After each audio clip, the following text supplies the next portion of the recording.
ዲፕሎማሲያችን አሰርቲቭ መሆን አለበት፣ ቦልድ መሆን አለበት፣ የለየ ወዳጅን ሌላ የለየ መሆን አለበት ብለን ነው የጀመርነው። በዚህ ነው እንግዲህ በርከት ያሉ ስትራቴጂክ አጋር ኦል ዌዘር የሚባል ወዳጆች በንግግር ብቻ ሳይሆን በፍርርም ደረጃ የደረስ ነው። በከፍታም በዝቅታም በሙቀትም በቅዝቃዜም አብረን እንቆማለን የሚል ነው ኦል ዌዘር ማለት።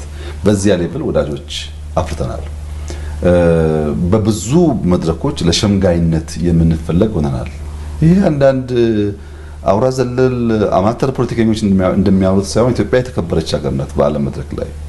በዚያም ልክ በብዙ ዓለም አቀፍ ጉዳዮች ላይ እንድትሳተፍ የምትፈለግ ሀገር ናት።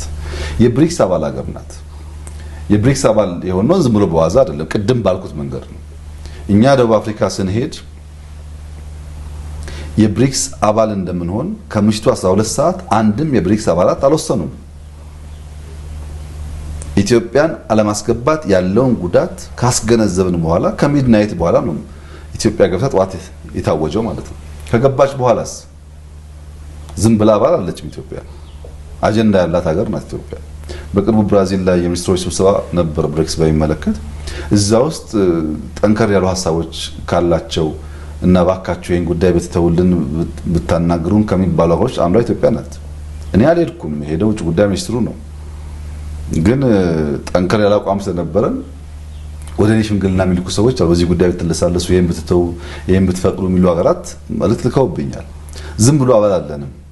አጀንዳ ያለን አጀንዳችንን አሰርቲቭ በሆነ መንገድ የምናነሳ አርጊው የምናደርግ ፍላጎቶቻችንን ለማሳካት የምንጥር ሆነን ነው የተገኘ ነው።